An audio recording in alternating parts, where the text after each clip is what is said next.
When I think of a ring that makes me feel like I'm in a forest, particularly on a rainy, cloudy summer day, this is how I would design it.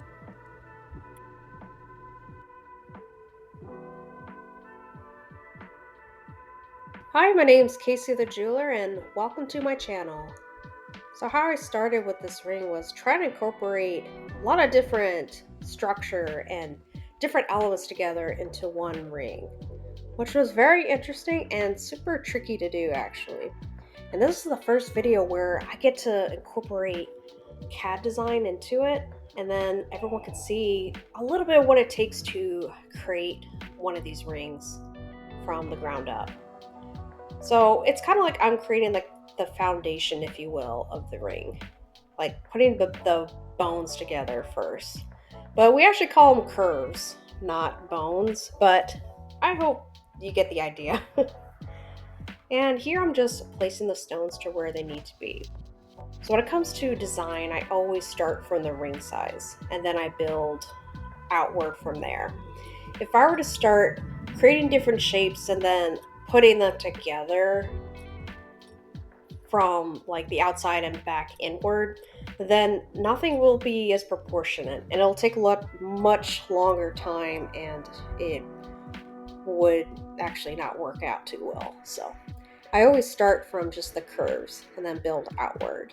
And then I just start placing everything where it needs and then rebuild some things that need to be or adjust it and go from there. But when it comes to design in general, it takes a bit of like time to really just visualize it, but there's only so much you can really visualize until you actually put it together. So what I was thinking of at the time was I was putting off the tree branch style section of it last because of how organic it is. And I do majority engagement ring styles that are more symmetrical and just standard and the similar styles that we normally see throughout the stores. But then I put that first, what I know. And then all the other aspects of it, I actually just start building and creating the organic stuff afterwards. And with this ring, I had to make sure the ring and the branches looked as organic as possible.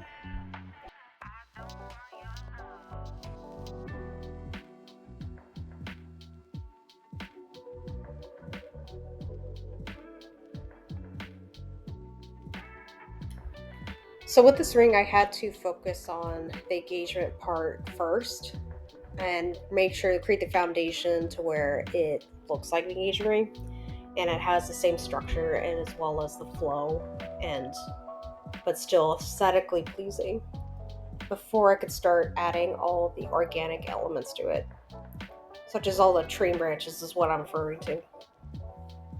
And this ring is actually not symmetrical on both sides.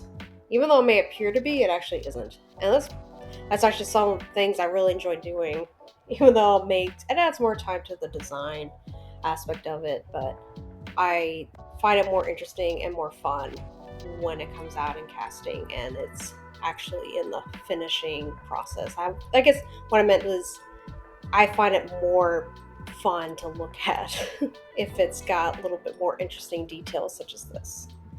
And this part took the longest because I had to keep tweaking and creating all those various shapes because otherwise the tree branches would probably look too much like vines. There was this delicate balance I had to really just keep in mind at. But this time I was a lot better at it. The first time, man, that was really tricky. It was this other tree branch ring I was working on that was the main theme. And organic materials or the look of it has always been difficult for me to like recreate actually initially just because in the jewelry world, we have to make everything symmetrical and recreate everything to the exact way. So, but this time it went super well, but I had to make sure it still had that element there. So, before I actually add the texture, I had to make sure it's like well that it looks that it's supposed to be. I wasn't able to add the tree branch texture to it in this program. I had to actually switch to a different program to apply it. That's usually how it is. It's more this type of ring. It requires a bit of sculpting as well as building. They're kind of just two different things, is how I see it.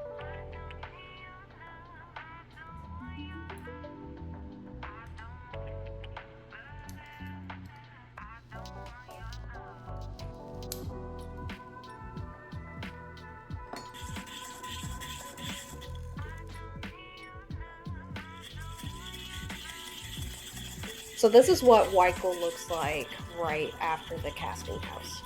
It's not polished yet or sanded or anything, so it has like kind of a dull, like I would say cream color look to it at first. But once I start working on it, then it's gonna be polished and it's gonna look how it's supposed to.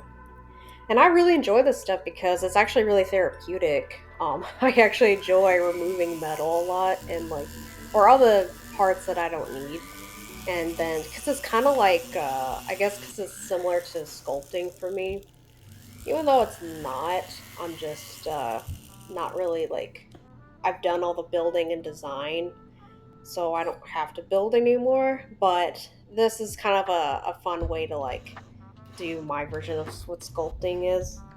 I used to do like miniature sculptures growing up and just like recreating to replicas of the exact object I was trying to do. And funny enough, that like is the perfect type of aptitude for jewelry. So I want to talk about more of designing two different categories of design together. Not only I had to do that, but I actually had to incorporate two different colors that are kind of like they're different in the sense of like they can clash, but if you are careful in how to in the way in the types of hues and the shade and the tint, then it can work super well. But I guess I'll start with this. I was worried about the ring looking too um, less of an engagement ring and more of an everyday ring. So that's why I was like really careful with how much of the nature elements I had to incorporate in. Because otherwise, sometimes if you do too much, that can happen. Or I also had to make sure that it wasn't super busy either. This is definitely has a lot of elements. So, but otherwise, there'll be too much going on. I had to worry about that as well. And one thing I did do right was create an engagement ring style first. And the engagement ring style is more streamlined, it's symmetrical, it has smooth, solid surfaces, and diamonds usually or white stones. And with nature rings, they usually have they're organic, they're not symmetrical, and they may have one stone set or none at all. And plus, they usually have texture.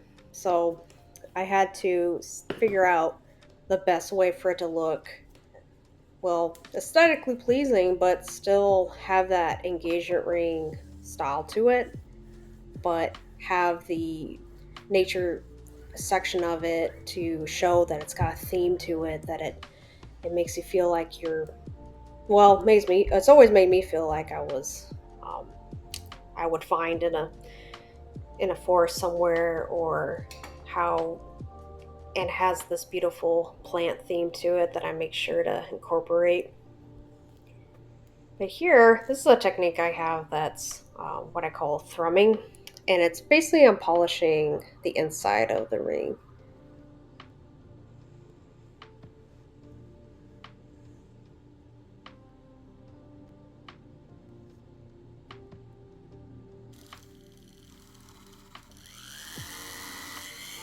So this is just my opinion, but I generally think in the art hemisphere, the art world, is generally uninspiring for the last, I would say, 10, maybe 20 years. And I'm just so grateful that we still have nature to look on and be inspired by. Because if nature suddenly became super dull and no color, no life to it, it'd be super difficult to create anything anymore.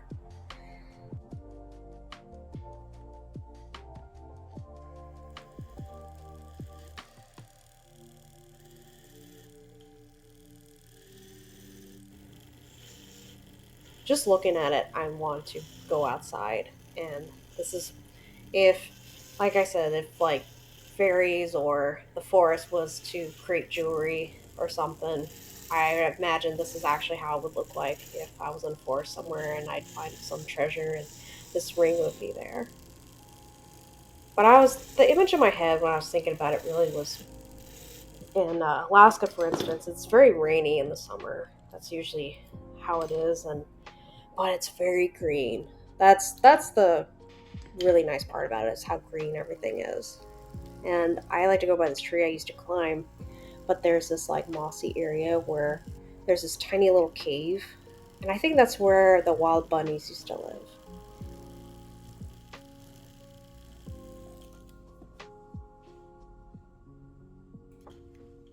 So these diamonds are super, super, super tiny. I'm talking like 1 millimeter size. And I went with the size because they enhance the ring instead of take away from it. And a lot of like jewelry companies, they will design the rings with gems that are like slightly bigger. There's actually some places that don't set 1 millimeter diamonds whatsoever because of how tiny they are. And gem cutters can actually make them smaller than that. Like I'm talking point 0.9, even point 0.6 size, which is crazy to me.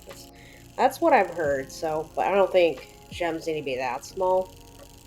But it really helps with just not taking away from the center stone as well as the other side stones that need majority of the attention. And the diamonds really help make it keep a look to it that's still an engagement ring. It still looks like one instead of just like it you can't see it or it doesn't really help or add to it anything to it. Like this really adds I'm talking the sparkle to this ring. And my favorite part about this ring was actually setting the diamonds because it just went super well. I'm talking like it's just I was able to set it and tighten them and it didn't like they didn't get all loose or anything or I didn't have to keep retightening them a lot or and the prongs they didn't break this time or they didn't like get too much stress on them. I was able to just cut the seeds, remove the excess metal and then slide them in and then just gently move the metal over them. And I don't know, to me, like, and that this part went pretty quickly as well. Like, I'm really pleased with how I designed it. Like, I designed it super well. Especially because usually, sometimes with prongs, I tend to make them slightly bigger than they should be, just so I can have a little extra metal to work around, as well as to polish. Anyways, but this turned out really well for me.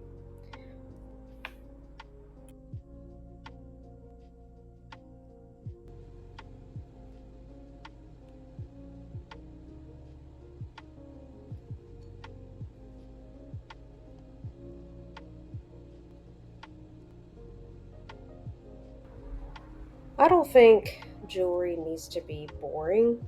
And I'm not knocking down on simple pieces because those definitely have a place in fashion for sure. They're great for everyday wear and stuff like that. But sometimes I get kind of like annoyed or tired of just looking at the old like jewelry designs from the Victorian era or the 1920s and 1940s.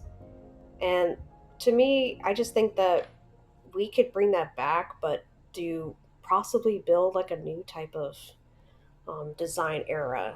Instead, we get mostly cookie cutter um, recreation and just a lot of the same old designs. And sometimes I think just it'd be nice to have our own type of renaissance to come back again.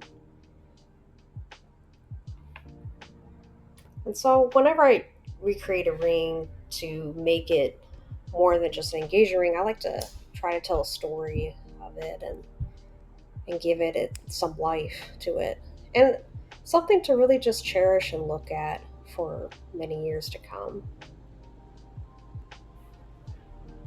So, setting diamonds, believe it or not, are one of the easiest stones to set, and that's because of how hard they are. And I can add more stress to them, and they're not going to like break or anything. Now, they can, for sure, but they're not quite as fragile as all the other stones are. When I was in school, we trained on setting all kinds of cubic zirconias, and those are super fragile. So once we got comfortable setting those, and then by the time I started actually setting diamonds, it didn't seem super daunting.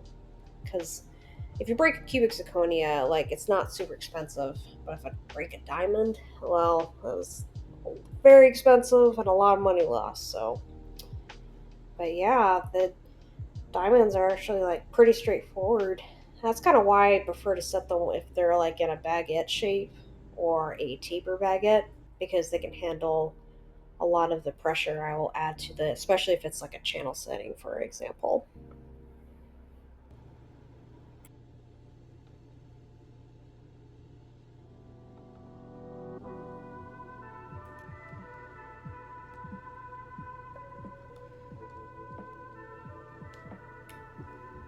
I went with emeralds because they have a cooler shade of green to them, and the center stone's an Alexandrite, so it's a cooler stone as far as like the two colors it has, and it will go really nice with emeralds for that reason. And the emeralds will enhance the color stone a little bit or bring out its green color.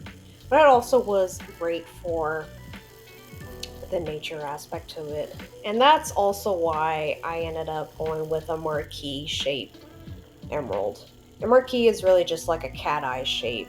We just call it marquee. It has an S in the end to it, but it's silent. It's a French word, I believe. And one thing I will say about this ring is one thing I could have done better was actually do the settings just a little differently for the emeralds because I just had like two prongs on the end to them because I didn't want too much metal around it to take away from them. Like I wanted to make sure it definitely like brightens and has just screams like nature inspired ring. And but the two prongs either I should have done was V prongs, which are kind of like triangle prongs, but they're great for like very pointed stones. And or I could have just done two more round prongs on the sides. And I realized I could have done that now. So otherwise, because I didn't want it to have too many prongs or take away from it, but they're so small that it would have been fine. Like now that I see it after it's finished. But that's one thing I would have changed was having two different either V prongs or just a couple more prongs for the emeralds. Because man, I had such a hard time setting these. This was the biggest challenge I think this ring was setting these emeralds. I had to be so careful just trying to move the prongs over, and the gold's kind of it's a tough metal already, so I had to just like gently cover the points and just like really make it to where they're all gonna set correctly. And I also had a lot of metal on the inside just so that it could cast well. And so that made me having to recut or remove a lot more metal. So it just kind of, yes, it added more work, but I'm okay with that part, even though it took longer. However, just setting them and moving the prongs over, that was really difficult.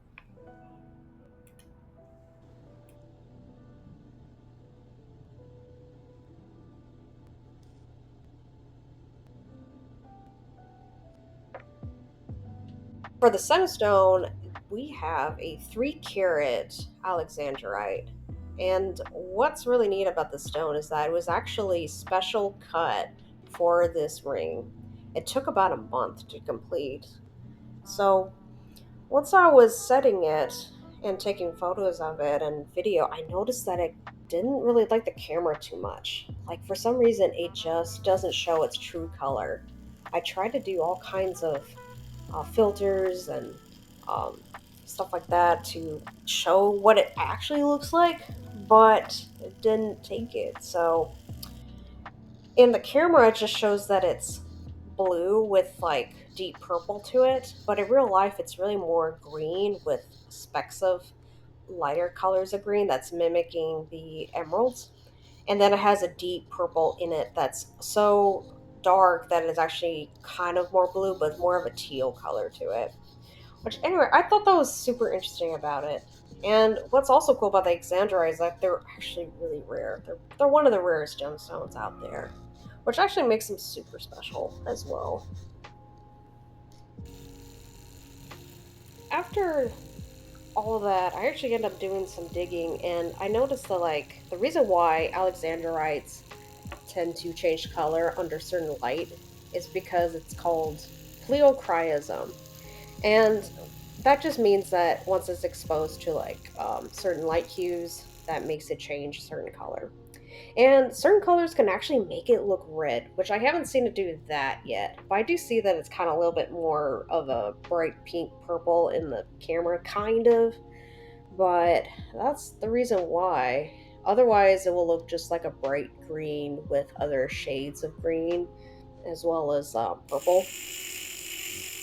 And the other thing neat about this stone is that it's the birthstone for June, and it's also the traditional stone that you have if you have a 55th wedding anniversary. And another cool fact about Alexandrite is that it was actually named after Alexander II, Russia's leader at the time in the 1800s. And they also liked it because its colors, they called it a red and green stone, and it matched Russia's military uniform. So it was the official gemstone of Russia's military as well. And in history, people actually refer to the stone as a emerald by day and ruby by night because of how it can change color. So if you actually want a stone that like you can have two stones into one, well, that's what the Alexandrite can do.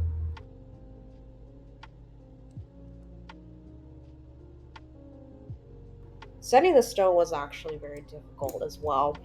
I had to really take my time and cut a lot of metal into the seat where the stone was gonna lay. A lot of metal I actually had to remove in the prong area. And funny enough, the prongs actually were, it's weird. They were kind of in the way of me setting the stone, which is weird since I'm using them to set the stone with. However, I moved them a little bit, had an angle inward and then back outward, kind of, but sticking straight up. And me moving them back just didn't feel like enough, so I had to keep cutting until the stone actually fit. That's one thing. Another thing I would have changed in the CAD was just adding just a little bit more room on the inside, especially for the wide girdle, which is like the edge of the stone. All the stones have a thick edge to them, and that's really to keep the color as well as keeping them sturdy and not having them be too fragile. And a lot of them can't handle it if they are cut too sharp.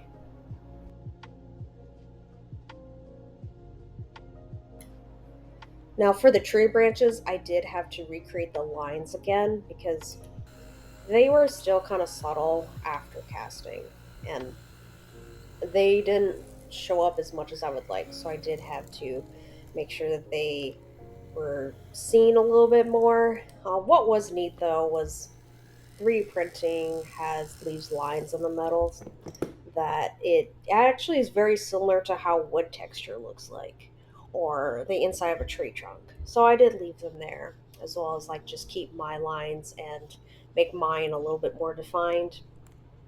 Their tree branches are kind of small, which is probably why they didn't show up as much. So I make sure to make a little bit more defined and have them be where they should be.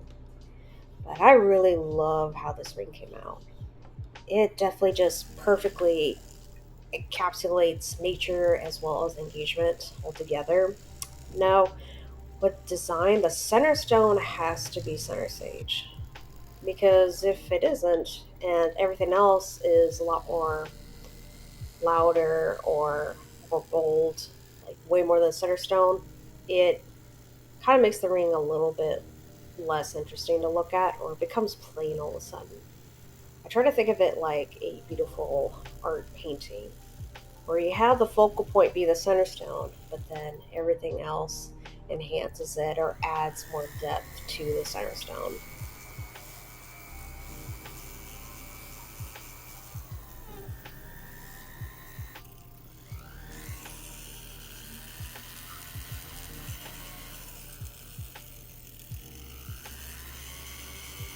I want to create a ring that has a lot more to look at than just one section of it. And I want it to be just like an actual work of art instead of by itself, if that makes sense. It really just, and this ring I think does it. I am super pleased with just combining two different beautiful elements together and making it work. And if people were to look for a blue and green or purple and green even ring, this is what I would think of now and suggest for sure. If like just putting Alexandrites and emeralds together like really does a really nice job. I have created before a ring that was purple and green that had Alexandrites with amethyst, and that was another good combination as well.